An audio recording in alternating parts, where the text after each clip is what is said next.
अगर विधानसभा 2 तारीख के लिए हम बात करें तो हमारी काउंटिंग 6 o'clock जब शुरू होगी उस वो सभी डिस्ट्रिक्ट हेडक्वार्टर जो 25 डिस्ट्रिक्ट हेडक्वार्टर्स हैं उन पर 48 काउंटिंग हॉल्स में गिनती शुरू होगी। पहले पोस्टल बैलेट 6 बजे शुरू करेंगे और उसके बाद EVMs का उसके आधे घंटे के बाद शुरू होगा।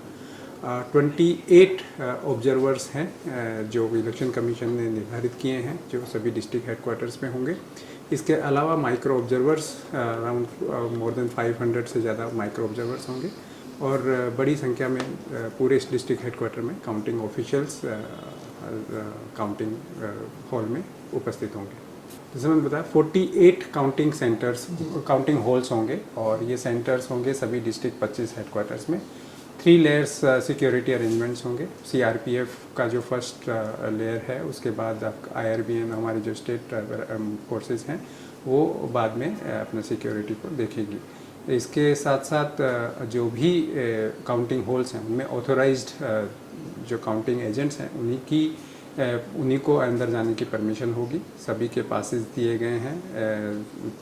मोबाइल और अदर इक्विपमेंट्स को प्रोहिबिटेड किया गया है और DO और SP सभी डिस्ट्रिक्ट हेडक्वार्टर्स में इंचार्ज होंगे जो अपने अपने ROs के साथ और पॉलिटिकल पार्टीज़ के साथ जब एक फेमिलराइजेशन मीटिंग जो हुई उसके आधार पर यही निर्णय लिया गया कि हर जगह पर सिक्योरिटी को ध्यान में रखते हुए जो हमारे सपोर्टर्स हैं उनके लिए एक अलग जगह निर्धारित की जाए, मीडिया के लिए अलग जगह सेंटर्स बनाए जाएं और जो भी ऑथराइज्ड एजेंट्स हैं उनको भी अलग से उनकी एंट्री और एग्जिट होगी। इस ध्यान में ये भी रखा गया है कि जो हमारी EVMs हैं, पोल्ड EVMs हैं, वो जब काउंटिंग हॉल में पहुंचेगी उसके लिए भी बैरिकेडेड व्यवस्था होगी ताकि उनके आने जाने में किसी प्रकार की कोई अवरोध ना हो। इलेक्शन कमीशन की इस बार की गाइडलाइन के हिसाब से हमने किसी भी प्रकार का कोई विजय जुलूस की परमिशन नहीं दी है। ये पूरी तरह से बैन रहेगा। जैसा मैंने बताया इवन बैरिकेडेड पूरी व्यवस्था की गई है जहाँ पर से सपोर्टर्स काउंटिंग हॉल से दूर एक जगह पर उपस्थित होंगे और उसके आगे उनको आने की व्यवस्था नहीं होगी। 144 हर जो हमारे काउंटिंग सेंटर्स हैं स्पेशली डिस्ट्रिक्ट हेडक्वार्टर्स में वहाँ पर ये हमने लागू किया है। सबसे पहले तो इस बार अरुणाचल में जो एक के बाद एक काउंटिंग हॉल में जब कॉन्स्टिट्यूंसी वाइज होती थी उसको इस बार हमने चेंज किया है और सारी कॉन्स्टिट्यूंसीज़ की गिनती एक साथ 6 बजे शुरू होगी। इससे फ़ायदा ये होगा कि हमें उजाले में शुरुआत में ही ये सिक्योरिटी को इंतज़ाम को ध्यान में रखते हुए उसी दिन के क्रूशियल डे को ध्यान में रखते हुए हमने ये कोशिश की है कि जैसे ही काउंटिंग ख़त्म होती है वैसे ही जो हमारे सपोर्टर्स होंगे पॉलिटिकल पार्टीज़ के जो भी जो ऑथराइज्ड एजेंट्स होंगे उन सब की अलग अलग व्यवस्था की है उनको निकालने की। जो विजयी कैंडिडेट हैं और जो बाकी कैंडिडेट हैं स्पेशली तिराप, लोंगडिंग और चांगलांग जो कि इंसर्जेंट एरिया की वजह से थोड़े से डिस्टर्ब हैं उनमें हमने पूरे सिक्योरिटी के अरेंजमेंट्स किए हैं। कल चीफ सेक्रेटरी ने DGP और हम सबके साथ एक मीटिंग की थी जिसमें उनकी सिक्योरिटी को फिर से रिव्यू किया गया और उस सिक्योरिटी रिव्यू कमेटी के आधार पर उनकी सिक्योरिटी को भी बढ़ाया गया। हर काउंटिंग हॉल के बाहर एक मीडिया सेंटर बना है। मीडिया सेंटर के साथ साथ हमने अपनी वेबसाइट पे उसका लाइव कवरेज रखा है। हर राउंड के बाद इंफॉर्मेशन दी जाएगी। डिस्ट्रिक्ट हेडक्वार्टर्स पर भी साउंड सिस्टम वगैरह लगाए गए हैं ताकि बाहर भी जो सपोर्टर्स हैं उनको भी उनकी जानकारी मिलती रहे। जो लोकल TV न्यूज़ चैनल्स हैं उनसे भी ये रिक्वेस्ट की गई है कि जैसे जैसे राउंड्स की इंफॉर्मेशन मिलती है वो भी पूरी जनता तक दें। इसके साथ साथ अब तो हमारी जो वेबसाइट है उस पर भी हमने किया कि अगर एक व्यक्ति अपने व्यवसाय में भी घर में बैठे हुए भी अपनी मोबाइल से उस राउंड वाइज डिटेल्स प्राप्त कर सकता है, देख सकता है।